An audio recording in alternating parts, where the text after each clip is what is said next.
Привет, это майор в отставке. Сегодня мы заглянем туда, куда обычные люди, да даже обычные сотрудники силовых органов никогда не заглядывают. В ту самую закрытую зону российской силовой системы. Там нет ни погон, ни форменной одежды. Там постоянно меняют номера на машинах. Там работают те, кто могут незаметно следить за вами днями и ночами. А вы об этом даже не узнаете. Эти люди не попадают в объективы камер, они не появляются в новостях. И даже их соседи не знают, чем они там занимаются. Их задача – это оставаться незамеченными и исчезнуть в самый нужный момент. Сегодня мы поговорим про наружное наблюдение. Про тех самых людей, чье лицо вы, возможно, никогда не заметите, не запомните, которые могут запомнить ваше на всю жизнь. Напомню, что меня зовут Олег Кашинцев, я бывший оперативник, майор полиции в отставке. Обязательно досмотрите это видео до конца, поставьте лайк к нему и поделитесь им. И, разумеется, подпишитесь на этот канал, если до сих пор еще не сделали этого. Итак, мы начинаем. Итак, наружное наблюдение, или как это называют сами оперативники, наружка или семерка. Это негласное, скрытое наблюдение за людьми или определенными местами. Вас ведут, вас фотографируют, за вами наблюдают, собирают информацию о вас через соседей, а вы об этом даже не знаете. Потому что основная задача наружки – это не быть замеченной. В наружном наблюдении работают только негласные сотрудники, которые ни разу нигде не засветились. Основные задачи семеры следующие. Это негласное наружное наблюдение за лицами, представляющими оперативный интерес. Далее это оперативное сопровождение различных спецопераций, сбор подробной информации об образе жизни разрабатываемых лиц, то есть это проведение оперативной установки так называемой, то есть это негласное выяснение окружения и бытовых сведений через опрос соседей, знакомых, под видом, например, какого-нибудь сантехника. Далее это разведывательно-поисковые мероприятия, сокращенно РПМ. То есть это скрытое наблюдение за районом или организацией, то есть какой-нибудь фирмой, для фиксации посетителей, автотранспорта и прочего. Далее это поддержка оперативно-технических действий, когда наружка обеспечивает безопасность при установке спецсредств, жучков, прослушки и так далее, следя за тем, чтобы объект не обнаружил работу технических служб. Теперь давайте разберемся, кто именно этим занимается. В России есть два ключевых органа, у которых есть свои полноценные службы наружного наблюдения. Первый – это МВД, второй – ФСБ. У каждого из них свое специализированное подразделение. В МВД это оперативно-поисковое бюро, сокращенно ОПБ. Оно появилось в начале 90-х, сразу после распада Советского Союза, когда МВД потребовалась собственная служба скрытого наблюдения для борьбы с нарастающей криминальной волной. ОПБ – это часть полиции, но максимально засекреченная. Их сотрудники не проводят обыски, не стучат к вам в дверь с фразой «пройдемте, откройте», не участвуют в задержаниях, разумеется. Они всегда остаются в тени. Хотя однажды мы занимались одной преступной группой, которая совершала кражи в крупных масштабах. Нам помогало тогда наружное наблюдение, которое фиксировало все, передавало всю информацию о местонахождении и действии данной преступной группы. Когда настал момент задержания, то есть уже после того, как они совершили преступление, очередное, причем тяжкое, получилось так, что один из банды смог убежать достаточно далеко. Из гласных сотрудников его тогда никто не смог догнать, так как у него была значительная фора. Его, задержали сотрудники из наружного наблюдения, предварительно выпустив ему в лицо слезоточивый газ из баллончика. А потом передали нам. В общем, это по сути полицейская разведка, задача которой тихо наблюдать, собирать данные, фиксировать контакты и перемещения. Для этого у них десятки автомобилей, залегендированные офисы и гаражи, сменные номера и поддельные документы. И главное в их работе не быть замеченным. Вторая служба, которая имеет наружное наблюдение, это, разумеется, ФСБ. У них служба наружного наблюдения называется почти так же, как МВДшная, то есть оперативно-поисковое управление, или сокращенно АПУ. В документах оно проходит как 17-е управление ФСБ. Это также абсолютно закрытая, полностью засекреченная структура, которая не светится публично. И также, разумеется, не занимается задержаниями. Их задача – наблюдать.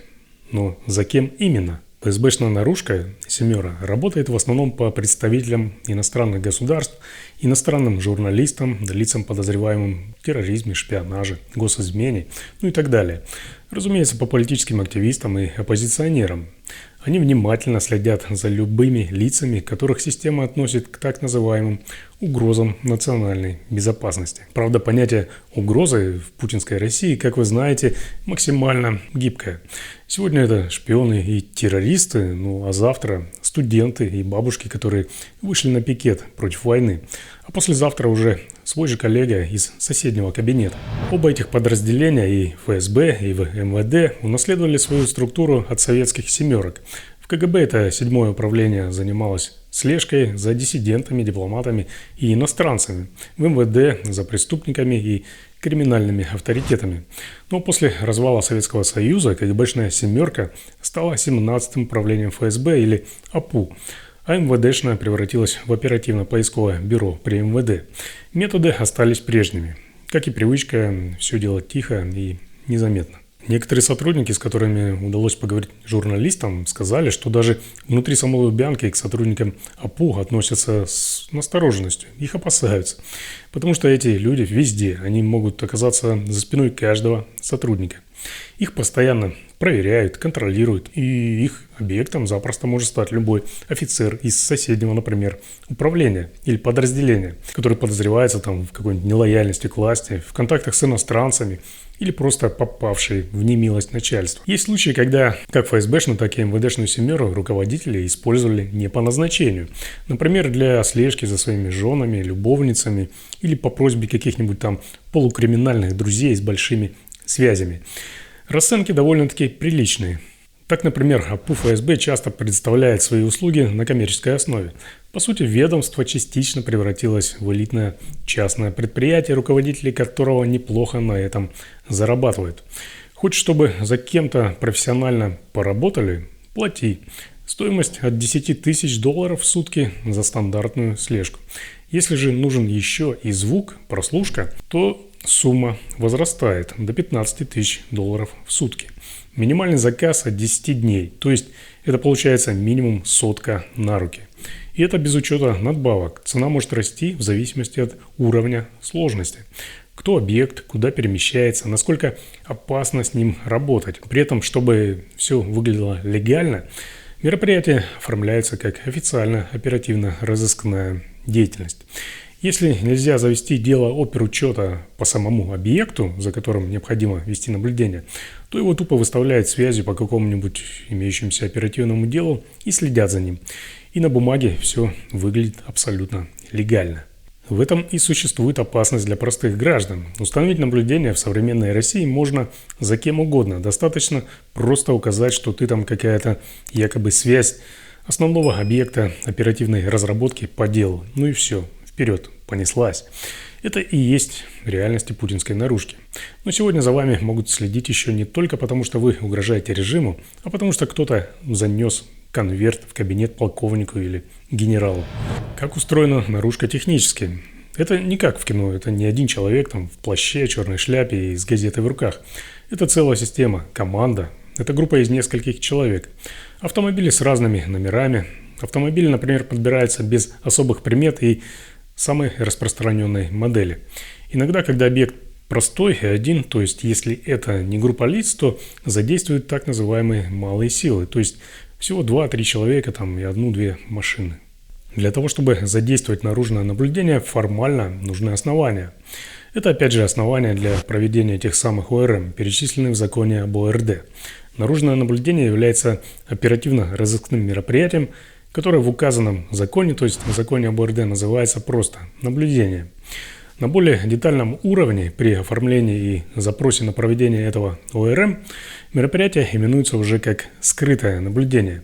Именно так оно проходит по всем внутренним документам. По закону проводится оно в рамках дела оперативного учета, и то не каждого, наличие которого является обязательным основанием для его проведения.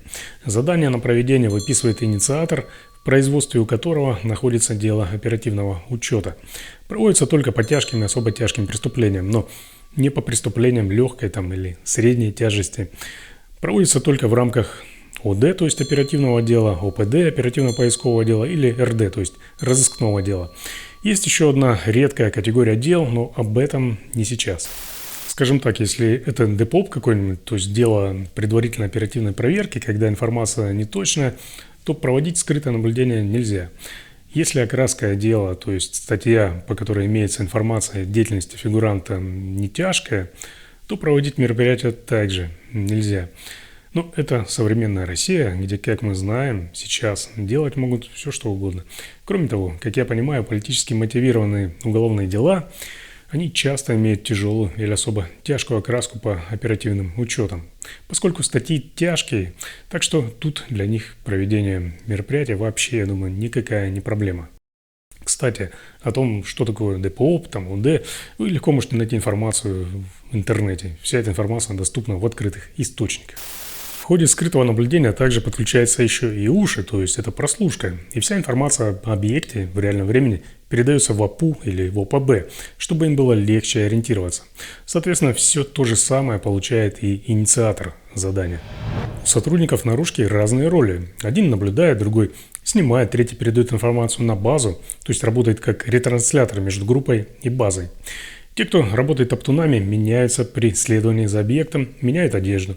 Иногда специально берут в руки какие-нибудь приметные сумки, которые потом убирают или меняют на другие. Смена машин также происходит регулярно. Если вы поворачиваете направо, за вами поворачивает совсем другая машина, не та, что была сзади минуту назад. Во дворах или на пустырях снимают и вешают новые номера на свои авто. В общем, конспирация максимальная. Как я уже сказал, эти подразделения не работают сами по себе. Ну, если, конечно, кто-то не занес конверт с деньгами в кабинет начальника. Они не принимают решений, за кем следить. Им дают задание инициатор из оперативного подразделения МВД или ФСБ. А уже наружка получает специально вот это вот задание, фотографию объекта, адрес и маршрут цели, подключают уши и начинают работать. Важно понимать, что наружка – это не просто слежка, это еще и аналитика. Это сбор данных о вас, ваших привычках, связях, друзьях и всего остального. Это полное досье. Это документирование. Каждый ход в подъезд, каждая встреча, каждый маршрут и даже каждая покупка. Часто, кстати, бывает так, что наружка, если увидела, что объект расплатился или положил деньги через автомат, подбирает его чек, если объект этот чек выкинул или оставил. То есть там может быть важная информация о реквизитах переводов и так далее. По этой информации могут вычислить контакты, связи, друзья и так далее. Так что не выкидывайте свои чеки. Вас могут вести месяц, вас могут вести год. И вы даже об этом не узнаете, пока к вам не постучится ФСБ с обыском. Здания, где расположены кабинеты этих подразделений, оформлены на левые фирмы.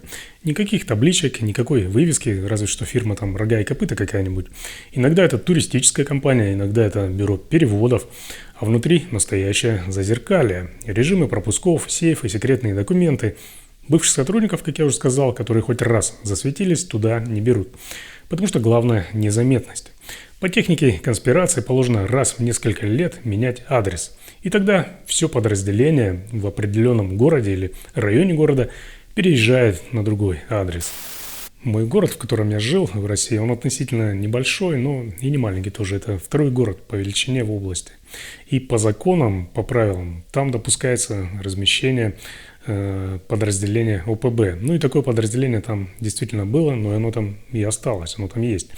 И за время моей службы я точно знаю, что они как минимум раз переезжали с одного адреса на другой. И я знаю, кстати, последний их адрес. Не бойтесь, я никому не скажу. Ну, а теперь главный вопрос. А как понять, что за вами наружка? Как ее вообще вычислить? Спойлер, это сложно, но можно. Есть несколько приемов, и сейчас я расскажу о них подробно. Если вы едете на автомобиле, то, во-первых, проверяйте хвост. Ну, это понятно. Постоянно смотрите в зеркало заднего вида. Если машина делает те же повороты, те же развороты, что и вы, едет на одном и том же расстоянии, то стоит насторожиться. Это азы. Резкий разворот. Один из самых простых способов. Доезжайте до перекрестка и резко разворачивайтесь. Едете назад. Смотрите в зеркало. Если кто-то тоже разворачивается, поздравляю. С вероятностью 60% за вами хвост. Есть еще метод переезда. Доезжайте до железнодорожного переезда, останавливайтесь, открываете капот и делаете вид, что у вас поломка. Ну и смотрите, как ведут себя автомашины сзади. Если они не едут дальше, не объезжают, а тормозят и ждут, это может быть наблюдение. Ну, еще есть такой резкий разворот у переезда. Доехали, остановились, развернулись и поехали обратно. Быстро. Смотрите, кто последует за вами. Данный метод сработает, если вы выйдете в какую-нибудь местность, где незначительное движение на дороге.